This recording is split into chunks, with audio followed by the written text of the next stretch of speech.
Assalamualaikum warahmatullahi wabarakatuh.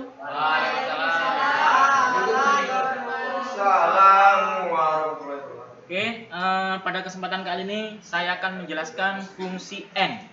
Ya,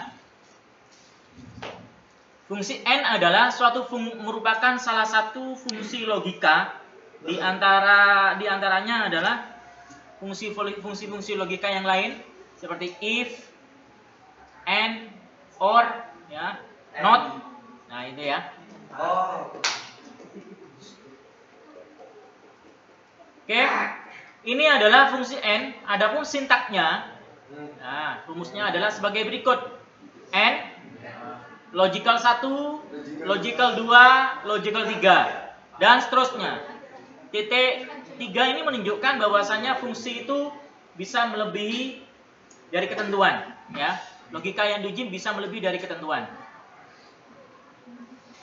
Di sini fungsi logika n itu sendiri bedanya dengan fungsi logika if adalah kalau fungsi logika n yang diuji itu terdiri atas beberapa sel, lebih dari satu sel yang diuji. Logika yang diuji itu lebih dari satu sel. Sedangkan fungsi if ataupun if bertingkat, ya, logikanya itu walaupun banyak, tetapi yang diuji itu hanya satu sel. Namun isinya itu nantinya bisa berbeda-beda. Ya. Tapi kalau logika n itu terdiri dari beberapa sel yang akan diuji. Berikut adalah contohnya, ya. Misalkan di sini terdapat 4 logika, yaitu 5 kali 4 sama dengan 20, 14 kurangi 3 sama dengan 11, 8 pangkat 2 sama dengan 64, 7 bagi 2 sama dengan 3,5. Ya. Dari keempat logika yang ada ini, ya, logika pertama hasilnya adalah betul, logika yang kedua adalah betul, logika yang ketiga adalah betul, logika yang keempat adalah betul. Ya. Coba kita ujikan di sini, ya. Sama dengan n 5 kali 4 sama dengan 20, 14 kali kurangi 3 sama dengan 11, 8 pangkat 2 sama dengan 64, 7 per 2 sama dengan 3,5. Hasilnya adalah true. Jadi n itu sendiri akan menghasilkan nilai true atau nilai false, ya. Berikutnya adalah jika salah satu dari 4 logika tadi nilainya ada yang kita buat salah. Misalkan di sini adalah 5 kali 4 sama dengan 21. Nah, sedangkan yang lain itu betul. Kita uji coba di sini 5 kali 4 sama dengan 21, ini salah. Sedangkan yang lain itu betul, maka hasilnya adalah false. Contoh yang lain, misalkan di sini terdapat 2 logika yang disalahkan, ya. Ini adalah 5 kali 4 sama dengan 21, 8 pangkat 2 sama dengan 60. Ini yang salah. Yang salah, maka hasilnya adalah false. Yang ketiga adalah jika keempat logika atau semua logika yang diuji ini nilainya salah, nah, maka kita uji, maka hasilnya adalah salah. Sehingga diperoleh kesimpulan bahwasannya logika n akan menghasilkan nilai true apabila semua logika yang diuji benar. Jika logika yang diuji di dalam n itu semuanya benar, maka akan menghasilkan nilai true. Misalkan ada 10 logika yang diuji di dalamnya semuanya benar, maka hasilnya adalah true. Logika n akan menghasilkan nilai false apabila terdapat salah satu atau beberapa logika yang salah. Kalau ada salah satu atau lebih dari satu logika yang salah, maka hasilnya adalah false. Yang ketiga, logika n akan menghasilkan nilai false apabila semua logika yang diuji adalah salah. Ya. Maka dari hasil kesimpulan dapat disimpulkan bahwasanya logika n bersifat mutlak. Bersifat mutlak. Nah, dari permasalahan yang ada, sekarang timbul pertanyaan. Nah, fungsi n ini kalau cuma menghasilkan nilai true sama false, di mana penerapannya dalam pengolahan angka sebenarnya? Fungsi sesungguhnya seperti apa? Nah, oke. Fungsi sesungguhnya seperti apa? Nah, sekarang kita akan membuat contoh, ya. contoh n ya. Misalkan kita akan membuat contoh persyaratan untuk kenaikan kelas adalah ya matematika minimal 75 ya. Agama berapa? 80 ya, tidak bisa ditawar. Kemudian rata-rata, re-rata ya. Re-rata misalkan itu adalah minimal 70 ya. Sekarang pertanyaannya, dari 3 logika ini, seandainya salah satu misalkan seorang siswa akan mendapatkan nilai rata-rata 95 rata-rata 95 per mata pelajaran, nilainya di atas 95, ada nilai 100 ya. Cuma ada satu mata pelajaran yang nilainya di bawah persyaratan ini, misalkan matematika nilainya 74, kira-kira naik kelas apa tidak? Naik. Nah, kalau kita menggunakan fungsi logika n ini, karena ini persyaratan, namanya persyaratan itu tidak boleh satupun persyaratan itu tidak terpenuhi.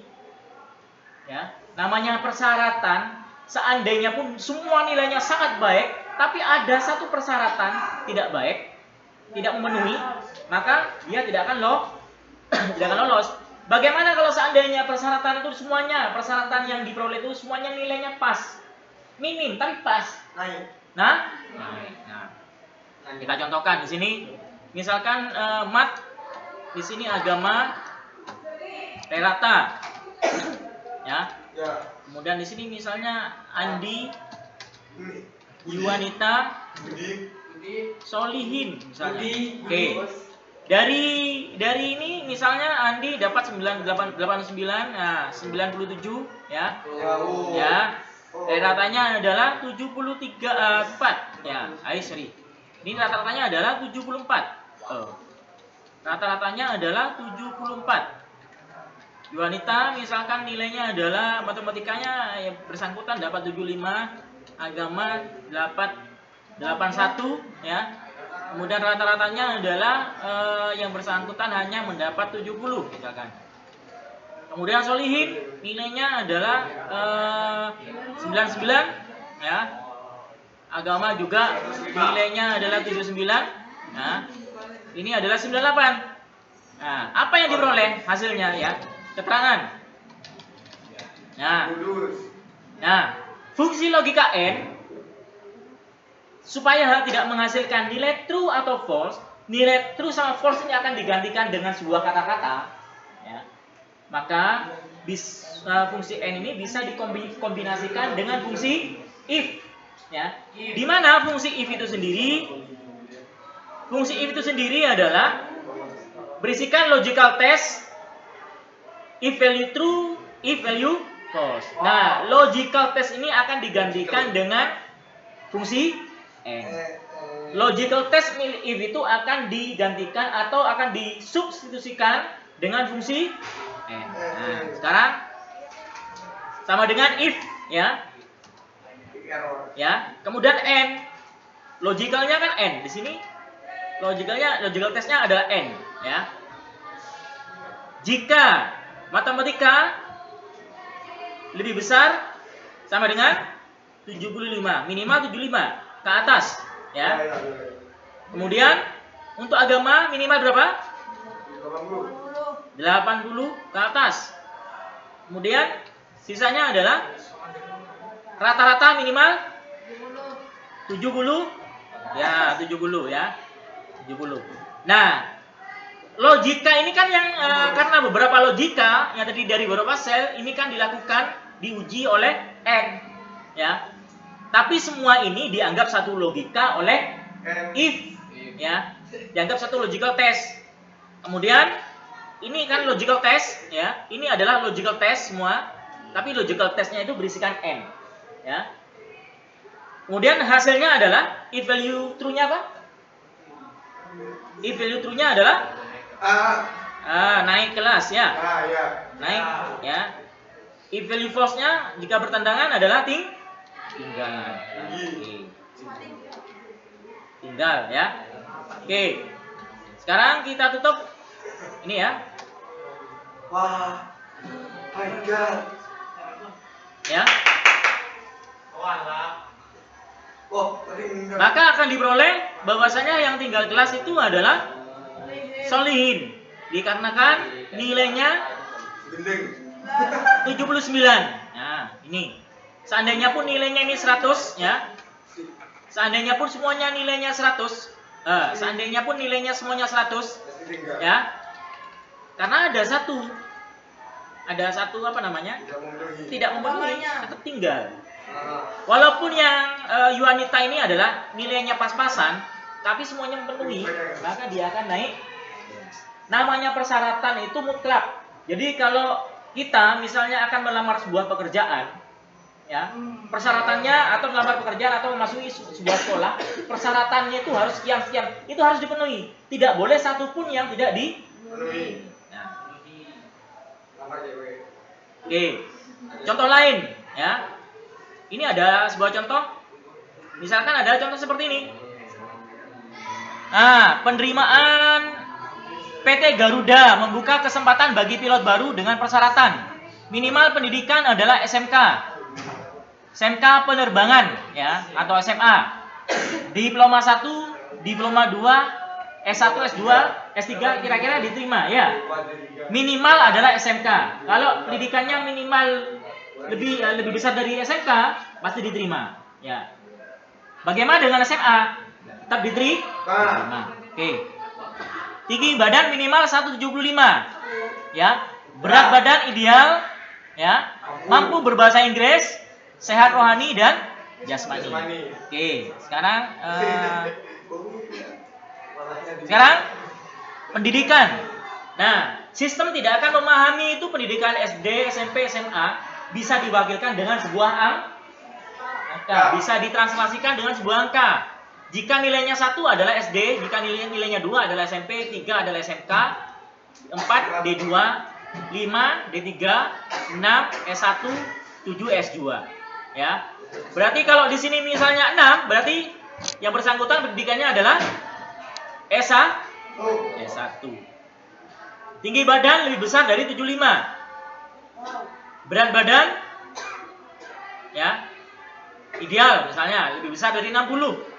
Mampu berbahasa Inggris. Nah, istilah mampu berbahasa Inggris ini adalah ada ketentuan nilai TOEFL ya. Minimal berapa? Misalnya minimalnya 500. Bisa dikatakan mampu berbahasa Inggris. Sehat jasmani ya. Ada hasil penelitian ya. Cek jasmani dan rohani oleh seorang dokter ya. Nilainya ditentukan dalam sebuah nilai. Nah, prosesnya bagaimana? Prosesnya adalah if and ya, jika pendidikan lebih besar dari 3 ya. 3 kan SMK ya. Koma jika tinggi badan 60. Yang ini. Ya. Berat badan 60. Jika tinggi badan adalah 175. Jika kemampuan bahasa Inggris lebih besar dari 500 ya. Kemudian tingkat jasmani lebih besar dari 85. Sekarang pertanyaannya, apabila kalau seandainya ditukar lah. Misalnya kita tukar, misalnya yang kita proses dulu adalah berat badan. Kemudian yang kedua adalah pendidikan. Yang ketiga adalah tinggi badan. Kira-kira bermasalah apa tidak? Tidak akan bermasalah. Tidak akan bermasalah. Kemudian kita tutup fungsi n-nya. Setelah itu kita lanjutkan dengan jawaban dari if diterima atau gagal ya. Kemudian kita proses, ternyata diterima karena semuanya memenuhi ya. Seandainya di sini pendidikannya 2 ya, maka dia akan gagal ya. Kalau seandainya pendidikannya adalah 6, pasti diterima. Karena yang ini tidak diterima dikarenakan kemampuan bahasa Inggrisnya kurang. Coba hasilnya 500 pasti diterima. Gitu ya. Baik, itu adalah mengenai fungsi N. Semoga bisa dipahami dan bermanfaat. Terima kasih.